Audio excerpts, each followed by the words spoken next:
5 ವರ್ಷದ ಬಾಲಕಿ ಕಿಡ್ನಾಪ್ ಮಾಡಿ ಹತ್ಯೆ ಮಾಡಲಾಗಿತ್ತು. ಈ ಪ್ರಕರಣಕ್ಕೆ ಸಂಬಂಧಪಟ್ಟಂತೆ ಹುಬ್ಬಳ್ಳಿ ಪೊಲೀಸರಿಂದ ಕೊಲೆ ಆರೋಪಿ ಎನ್ಕೌಂಟರ್ ಮಾಡಲಾಗಿದೆ. 5 ವರ್ಷದ ಬಾಲಕಿಯನ್ನ ಕಿಡ್ನಾಪ್ ಮಾಡಿ ಹತ್ಯೆ ಮಾಡಲಾಗಿತ್ತು. ಈ ಪ್ರಕರಣಕ್ಕೆ ಸಂಬಂಧಪಟ್ಟಂತೆ ಹುಬ್ಬಳ್ಳಿ ಪೊಲೀಸರಿಂದ ಕೊಲೆ ಆರೋಪಿ ಎನ್ಕೌಂಟರ್ ಮಾಡಲಾಗಿದೆ. ಬಿಹಾರದ ಅತ್ಯಾಚಾರಿ ರಿತೇಶ್ ಕುಮಾರ್ ಕಾಂತಿ ಬಲಿಯಾಗಿದ್ದಾನೆ. ಮಧ್ಯಾಹ್ನ ಬಾಲಕಿಯನ್ನ ಕಿಡ್ನಾಪ್ ಮಾಡಿ ಈ ರಿತೇಶ್ ಹತ್ಯೆಗೈದಿದ್ದ. ಪಿಎಸ್ಐ ಆರೋಗ್ಯ ವಿಚಾರಿಸಿದ ಕೇಂದ್ರ ಸಚಿವ ಪ್ರಹ್ಲಾದ್ ಜೋಶಿ 5 ವರ್ಷದ ಬಾಲಕಿಯನ್ನ ಕಿಡ್ನಾಪ್ ಮಾಡಿ ಹತ್ಯೆಯನ್ನ ಮಾಡಿದ್ದ. ಈ ಪ್ರಕರಣಕ್ಕೆ ಸಂಬಂಧಪಟ್ಟಂತೆ ಹುಬ್ಬಳ್ಳಿ ಪೊಲೀಸರಿಂದ ಕೊಲೆ ಆರೋಪಿ ಇದ್ದ, ಕೊಲೆ ಆರೋಪಿ ಎನ್ಕೌಂಟರ್ ಮಾಡಲಾಗಿದೆ. ಬಿಹಾರದ ಅತ್ಯಾಚಾರಿ ರಿತೇಶ್ ಕುಮಾರ್ ಕಾಂತಿ ಇದೀಗ ಬಲಿಯಾಗಿದ್ದಾನೆ. ಮಧ್ಯಾಹ್ನ ಬಾಲಕಿಯನ್ನ ಕಿಡ್ನಾಪ್ ಮಾಡಿ ಹತ್ಯೆಯನ್ನ ಮಾಡಿದ್ದ. ಪಿಎಸ್ಐ ಆರೋಗ್ಯವನ್ನು ಕೂಡ ಈಗ ಕೇಂದ್ರ ಸಚಿವರಾದಂತಹ ಪ್ರಹ್ಲಾದ್ ಜೋಶಿ ಅವರು ವಿಚಾರಿಸಿದ್ದಾರೆ.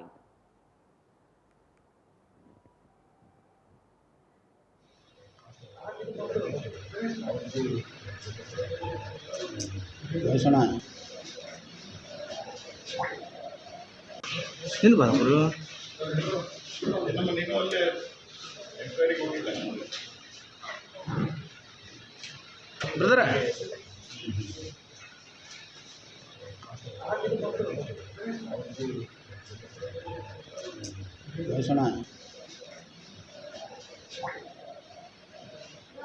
ಇವತ್ತು 4.5 ವರ್ಷದ ಒಂದು ಮಗು, ಆ ಮಗುವಿನ ಮೇಲೆ ಆಕೆಯನ್ನು ಎತ್ತಿಕೊಂಡು ಹೋಗಿ ನಿರ್ಜನ ಪ್ರದೇಶದಲ್ಲಿ ಅತ್ಯಾಚಾರ ಮಾಡುವ ಪ್ರಯತ್ನ ಮಾಡಿ ಹತ್ಯೆ ಆಗಿರುವಂಥದ್ದು ನಾಗರಿಕ ಸಮಾಜ ತಲೆ ತಗ್ಗಿಸುವಂತಾಗಿದೆ. It is a very big shock. ನನಗೂ ಭಾಳ ಅಸ್ವಸ್ಥತೆ ಉಂಟಾಯಿತು. ಯಾಕಂದರೆ ನಾನು ಮೊನ್ನೆ ಲಕ್ನೋದಿಂದ ವಾಯ ಬೆಂಗಳೂರು ಬರ್ತಿರ್ಬೇಕಾದ್ರೆ ನನ್ನ ಮಗಳು 3 ವರ್ಷ, ಅವಳು ನನ್ನ ಜೊತೆಗೆ ಆಟ ಆಡ್ತಾಯಿದ್ಲು. ಆವಾಗ ನಮಗೆ ಅರ್ಜೆಂಟಾಗಿ ವಾಪಸ್ ಬರೋದಿತ್ತು, ಬೇಗ ಬಿಟ್ಟು ಬರಲಿಕ್ಕಾಗಿಲ್ಲ. ಈ ರೀತಿಯ ಒಂದು ಕುಟುಂಬ ವ್ಯವಸ್ಥೆಯಲ್ಲಿ ಮಕ್ಕಳ ಬಗ್ಗೆ ಈ ಪ್ರೀತಿ, ಈ ಕಾಳಜಿ ಎಲ್ಲ ಇರುವಂತಹದ್ದು ಸಹಜ.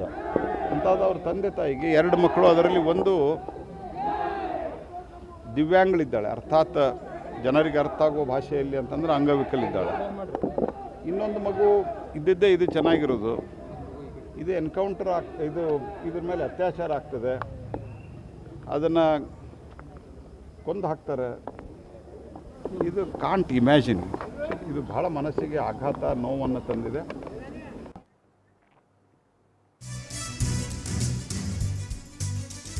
ಕೃತ್ಯ ನಡೆದು 2-3 ಗಂಟೆಯ ಒಳಗೆ ಆರೋಪಿ ಅಂಧರಾಗಿದ್ದ.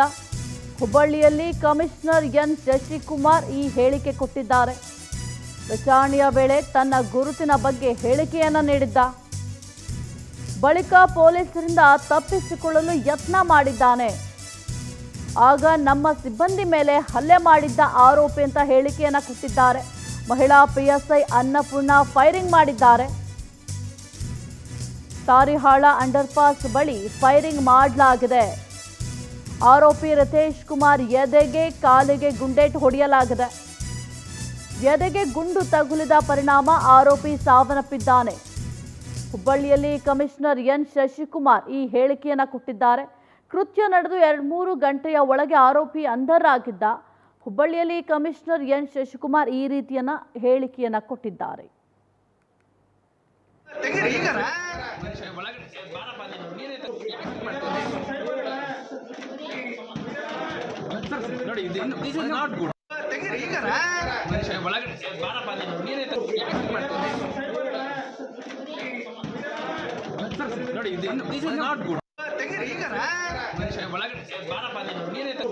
ಆರೋಪಿಯನ್ನು ವಶಕ್ಕೆ ಪಡೆದು ನಿರಂತರ ಒಂದು 3-4 ಗಂಟೆಗಳ ಕಾಲ ವಿಚಾರಣೆ ಮಾಡಿದಾಗ್ಯೂ ಕೂಡ ಆತ ಕೆಲವು ಡೀಟೇಲ್ಸ್ ಹೇಳಿದ್ದಾನೆ. ಮತ್ತು ಅದು ಕನ್ಫರ್ಮೇಟರಿ ಆಗಿ ನಮಗೆ ಎಸ್ಟಾಬ್ಲಿಷ್ ಮಾಡಲಿಕ್ಕೆ ಬೇರೆ ಯಾವುದೇ ಒಂದು ದಾಖಲೆಗಳು, ಆ ವ್ಯಕ್ತಿ ಐಡೆಂಟಿಟಿಯನ್ನು, ಆತ ಕೃತ್ಯವನ್ನು ಎಸಗಿರುವಂಥದ್ದು ಪತ್ತೆ ಆಗಿದೆ ಮತ್ತು CCTV ಸಿಕ್ಕಿದೆ, ಭಾಳ ಸ್ಪಷ್ಟವಾಗಿ ಸಿಕ್ಕಿದೆ.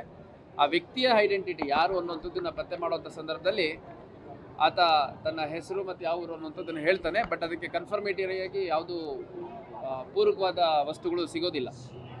ಆಮೇಲೆ ಅವರೆಲ್ಲ ವಾಸ ಮಾಡ್ತಿದ್ದ ಅಂತಂತ ಕೇಳಿದಂಥ ಸಂದರ್ಭದಲ್ಲಿ ತಾರಿಹಾಳ್ ಬ್ರಿಡ್ಜ್ ಹತ್ತಿರದಲ್ಲಿರುವಂತಹ ಒಂದು ಅಬಾಂಡನ್ ಹೌಸಲ್ಲಿ ನಾನು ಉಳ್ಕೋತಾ ಇದ್ದೆ ಅನ್ನುವಂಥದ್ದನ್ನು ಹೇಳ್ತಾನೆ. ಆ ಒಂದು ಮಾಹಿತಿಯ ಮೇರೆಗೆ ಆ ವ್ಯಕ್ತಿಯದು ಆಧಾರ್ ಕಾರ್ಡ್ ಆಗಲಿ ಅಥವಾ ಒಂದು ಬೇರೆ ಏನಾದರೂ ಐಡೆಂಟಿಟಿ ಅಥವಾ ಅವನು ಯಾರ ಜೊತೆ ಇದ್ದಾನೆ, ಅವನು ಬ್ಯಾಕ್ ಹೋಮ್ ಯಾರ್ಯಾರ ಜೊತೆ ಇರ್ತಾನೆ, ಅದನ್ನು ಎಸ್ಟಾಬ್ಲಿಷ್ ಮಾಡಲಿಕ್ಕೆ ಅಂತ ಅಲ್ಲಿಗೆ ಸ್ಥಳಕ್ಕೆ ಕರ್ಕೊಂಡು ಹೋದಂಥ ಸಂದರ್ಭದಲ್ಲಿ ಏಕಾಏಕಿ ಆ ಸ್ಥಳದಲ್ಲಿ ನಮ್ಮ ಪೊಲೀಸ್ ವಾಹನದ ಮೇಲೆ ಕಲ್ಲನ್ನು ತೂರಿ ನಮ್ಮ ಸಿಬ್ಬಂದಿಗಳು ಅಧಿಕಾರಿಗಳ ಮೇಲೆ ಹಲ್ಲೆ ಮಾಡಿ ಓಡೋಗ್ಲಿಕ್ಕೆ ಪ್ರಯತ್ನ ಮಾಡಿದಂಥ ಸಂದರ್ಭದಲ್ಲಿ ಅಲ್ಲಿ ಸ್ಥಳದಲ್ಲಿದ್ದಂಥ ನಮ್ಮ ಮಹಿಳಾ ಪೊಲೀಸ್ ಅಧಿಕಾರಿ PSI ಅನ್ನಪೂರ್ಣ ಅನ್ನುವಂಥವರು ಏರ್ ಫೈರ್ ಮಾಡಿ ಅವನ್ನ ಓಡೋದನ್ನ ರುಕೋ ಮತ್ಬಾಗು ಅಂತಂದು ಹೇಳ್ತಾರೆ. ಅಷ್ಟಾದರೂ ಅವನು ಓಡೋದು ಮುಂದುವರಿಸಿದ್ದು ಮತ್ತು ಅವ್ರ ಕೈಗೆ ಸಿಕ್ಕಿದ ಕಲ್ಲುಗಳು ತೊಗೊಂಡು ತೂರ್ಲಿಕ್ಕೆ ಪ್ರಾರಂಭ ಮಾಡಿದಂಥ ಸಂದರ್ಭದಲ್ಲಿ ಆಕೆ ಏರ್ ಫೈರ್ ಮಾಡಿದ್ದಾಳೆ. ಏರ್ ಫೈರ್ಗೂ ನಿಲ್ಲದೇ ಇದ್ದಾಗ ಆ ವ್ಯಕ್ತಿ ಮೇಲೆ 2-3 ರೌಂಡ್ ಫೈರ್ ಮಾಡಿದಂಥ ಸಂದರ್ಭದಲ್ಲಿ ಒಂದು ಕಾಲಿನ ಭಾಗಕ್ಕೆ ಬಿದ್ದಿದೆ, ಇನ್ನೊಂದು ಆತನ ಬೆನ್ನಿಗೆ ಬಿದ್ದಿರುವಂಥದ್ದು ಕಂಡು ಬಂದಿದೆ. ಇಮಿಡಿಯೇಟಾಗಿ ಅವನು ಅಲ್ಲಿ ಕುಸಿದು ಬಿದ್ದ ತಕ್ಷಣ ಅವನ್ನ ಜೀವ ಉಳಿಸ್ಲಿಕ್ಕೆ KMC ಆಸ್ಪತ್ರೆಗೆ ಶಿಫ್ಟ್ ಮಾಡಿದ್ದಾರೆ. ಶಿಫ್ಟ್ ಮಾಡಿದಂಥ ಸಂದರ್ಭದಲ್ಲಿ ಅಲ್ಲಿ ಆ ವ್ಯಕ್ತಿ ಯಾರು ಆರೋಪಿ ಇದ್ದ ರಿತೇಶ್ ಕುಮಾರ್ ಅನ್ನೋಂಥದ್ದು ಡೆತ್ ಆಗಿದೆ ಅಂತಂದು KMC ವೈದ್ಯರು ಹೇಳಿದ್ದಾರೆ. ಆರೋಪಿಯನ್ನು ವಶಕ್ಕೆ ಪಡೆದು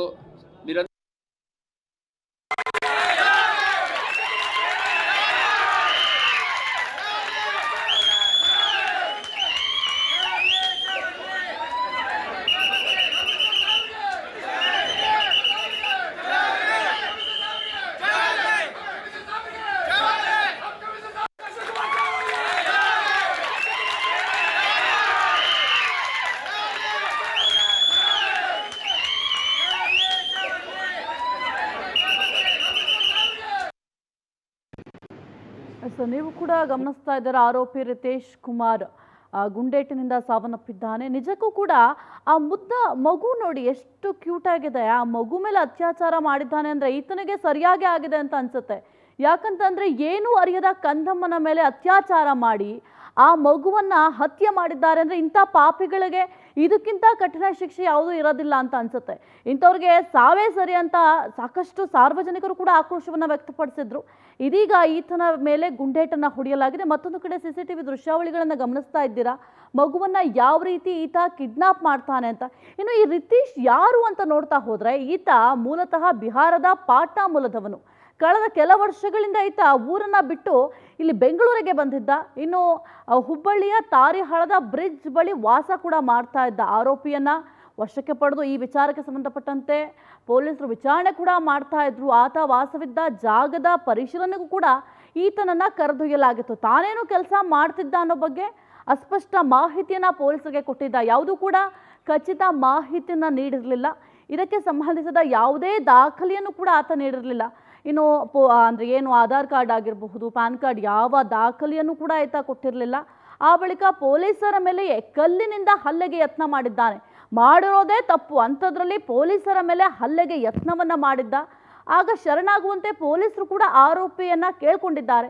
ಈ ರೀತಿ ಮಾಡೋದು ತಪ್ಪು, ನೀನು ತಪ್ಪು ಮಾಡಿದ್ಯಾ, ನನ್ನ ಮೇಲೆ ಶಿಕ್ಷೆ ಅನುಭವಿಸಲೇಬೇಕು. ಯಾರೇ ಆಗಿದ್ರು ತಪ್ಪು ಮಾಡಿದ್ದಾರೆ ಅಂದರೆ ಅವರು ಶಿಕ್ಷೆ ಅನುಭವಿಸಲೇಬೇಕಾಗುತ್ತೆ. ಶರಣಾಗುವಂತ ಪೊಲೀಸರು ಹೇಳಿದ್ರು ಕೂಡ PSI ಮೇಲೆ ಹಲ್ಲೆಗೆ ಯತ್ನವನ್ನು ಮಾಡ್ತಾನೆ. ಅದು ಕೂಡ ಕಲ್ಲಿನಿಂದ ಹಲ್ಲೆಯನ್ನು ಮಾಡೋದಕ್ಕೆ ಪ್ರಯತ್ನವನ್ನು ಮಾಡ್ತಾರೆ.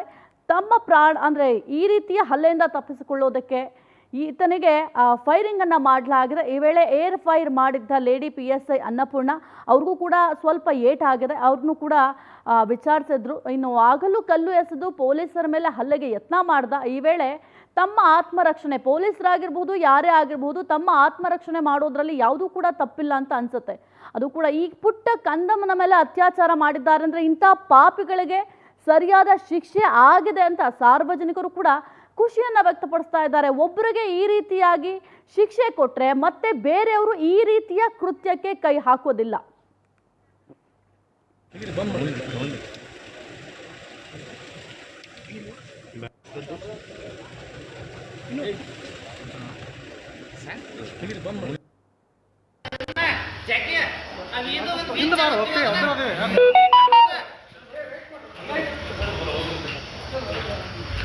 ಅದು ವೀಲ್ ಚೇರ್ ಅಂತ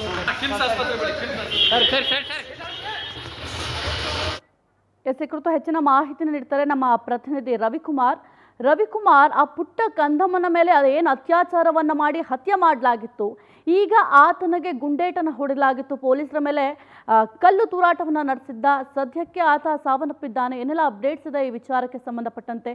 ಅಲ್ಲಿ ಏನು ಆಯಿತು, ಫೈರಿಂಗ್ ಆಗುವಂಥ ಘಟನೆ ಏನಾಯಿತು? ಸಾಹಿತ್ಯ ಪ್ರಮುಖವಾಗಿ ಈ ಒಂದು 5 ವರ್ಷದ ಬಾಲಕಿಯ ಮೇಲೆ ಅತ್ಯಾಚಾರ ಮಾಡಿ ಕೊಲೆ ಮಾಡಿದಂತಹ ಆರೋಪಿಯನ್ನ ಕೆಲವೇ ಗಂಟೆಗಳಲ್ಲಿ ಪೊಲೀಸರು ಕೂಡ ಹಿಡಿದರು. ಈ ಒಂದು ಹಿಡಿದಂತಹ ಒಂದು ಸಂದರ್ಭದಲ್ಲಿ ಹೆಚ್ಚಿನ ವಿಚಾರಣೆಗಾಗಿ ಪೊಲೀಸರು ಈ ಒಂದು ಹುಬ್ಬಳ್ಳಿಯ ಹೊರವಲಯದ ಪ್ರದೇಶಕ್ಕೆ ಕರೆದುಕೊಂಡು ಹೋಗುವಂತಹ ಒಂದು ಸಂದರ್ಭದಲ್ಲಿ ಪೊಲೀಸರ ಮೇಲೆಯೇ ಬಿಹಾರ ಮೂಲದ ರಕ್ಷಿತ್ ಕ್ರಾಂತಿ ಎಂಬುವನು ಪೊಲೀಸರ ಮೇಲೆಯೇ ಅಟ್ಯಾಕ್ ಮಾಡಿದನು. ಈ ಒಂದು ವಿಚಾರದ ಸಂದರ್ಭದಲ್ಲಿ ಪೊಲೀಸರು ಕೂಡ ಆತ್ಮರಕ್ಷಣೆಗಾಗಿ 2 ಬಾರಿ ಗಾಳಿಯಲ್ಲಿ ಗುಂಡನ್ನು ಹಾರಿಸಿದ ನಂತರವೂ ಸಹಿತ ಆ ಒಂದು ಪೊಲೀಸರಿಗೆ ಶರಣಾಗತರಾದಂತ ರಕ್ಷಿತ್ ಕ್ರಾಂತಿ ಈ ಒಂದು ಮತ್ತೆ ಪೊಲೀಸರ ಮೇಲೆ ಅಟ್ಯಾಕ್ ಮಾಡಲು ಮುಂದಾದಂತಹ ಒಂದು ಸಂದರ್ಭದಲ್ಲಿ ಕಾಲಿಗೆ ಗುಂಡನ್ನು ಹಾರಿಸಿದರು.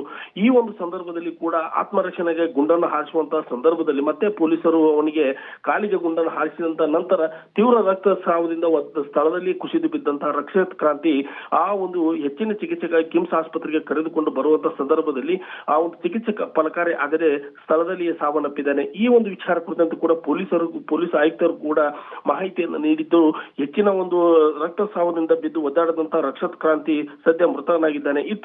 ಈ ಒಂದು ಹುಬ್ಬಳ್ಳಿ ಧಾರವಾಡ ಜನತೆಯ ಬಹುದಿನಗಳ ಒಂದು ಕೂಗಾಗಿದ್ದ ಇಂತಹ ಒಂದು ಕೃತ್ಯವನ್ನು ಮಾಡಿದಂತಹ ಆರೋಪಿಗಳಿಗೆ ಎನ್ಕೌಂಟರ್ ಮಾಡಬೇಕೆಂಬ ಒಂದು ಬಹುದಿನಗಳ ಒಂದು ಬೇಡಿಕೆ ಪೊಲೀಸ್ ಆಯುಕ್ತರಾದಂತಹ ಶಶಿಕುಮಾರ್ ಅವರು ಈಡೇರಿದ್ದು, ಪೊಲೀಸರಿಗೆ ಈ ಒಂದು ಕೃತ್ಯದಲ್ಲಿ ಭಾಗಿಯಾದಂತಹ ರಕ್ಷಿತ್ ಕ್ರಾಂತಿಗೆ ನಿಜಕ್ಕೂ ಕೂಡ ಪೊಲೀಸರಿಗೆ ಅವಳಿ ನಗರದ ಜನತೆ ಹ್ಯಾಟ್ಸಪ್ ಹೇಳಿದ್ದು, ಈ ಒಂದು ಪೊಲೀಸರು ಕೂಡ ಈ ಒಂದು ಹೆಚ್ಚಿನ ಚಿಕಿತ್ಸೆ ತನಿಖೆಯನ್ನ ಮಾಡ್ತಾ ಇದ್ದಾರೆ. ಓಕೆ, ಥ್ಯಾಂಕ್ ಯು ರವಿಕುಮಾರ್ ನಿಮ್ಮೆಲ್ಲ ಮಾಹಿತಿಗಾಗಿ.